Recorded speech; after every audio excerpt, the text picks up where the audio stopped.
And physicality in defence.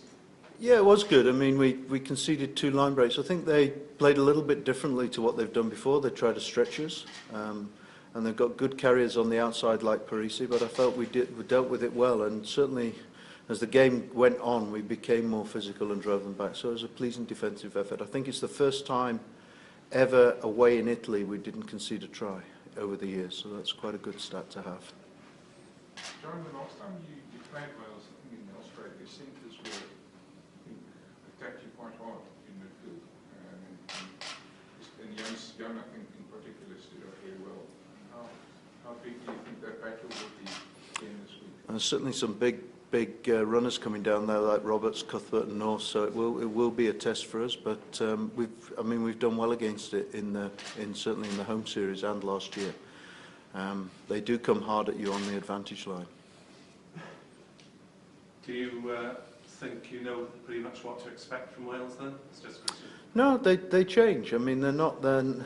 I mean, they use the carriers in different ways, and they're very creative with what they do because they can change game by game. They do change. They don't play the same way every time. Looking back, would you say that's maybe a game where Jan came of age a little bit? I think the first test certainly. I mean, they put the ball behind Roberts to North in the test at Durban, and in the very first minute they tested him in the game there, and he came through it with flying colours. So Jan has certainly over the year really done well defensively. Koenie Oosthuizen was your leading tackler in Cardiff. Just your thoughts on his game and how he's developed? He brings so much to the table. I mean, he's a tremendous athlete for starters, and he's very, very nimble. Both props, him and Trevor, are very nimble for their size. They've got good feet, and they're good hitters. I was really pleased for Koenie. It's been obviously with him being dropped and to come back and play the way he did, he had a tremendous impact. He's a great asset to have for the team. John, what are the defensive stats like for the tour? Are you happy with sort of the percentage of tackles and the dominance of tackles over the course of the tour? Yeah, I think the one thing is we've conceded very few line breaks. I think Ireland had 1, England had 2, one of which was a turnover, one of which was a kick, and Saturday was 2. So we're not being broken. I would say we know the areas that we've got to improve at, but I feel we've certainly got better as the tour has gone on. Hopefully we'll stay at that same level on the weekend. Do you think Wales will test you with a sort of kicking in behind tactic? I think they'll certainly test our back three. Obviously, with Brian and JP going, I mean they'll look and there'll obviously be different wings. But I wouldn't like to preempt and say who's playing. But I would expect. I mean they do kick contestable. They do kick high. North and Cuthbert do chase well. So we know we're in for a test there, definitely. Yes, it'll be quite difficult for players to adapt to the different approach. I do think it is an adaptation, but it's an exciting adaptation to have to make. I think most of the players really enjoy coming up to the Northern Hemisphere.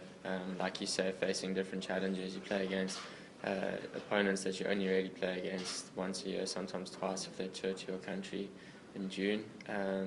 So we've really enjoyed those challenges, and like Coach John says, we've learnt a lot as well along the way. Pat, you seem to be thriving in these conditions. Last few years you've been starting and doing very well.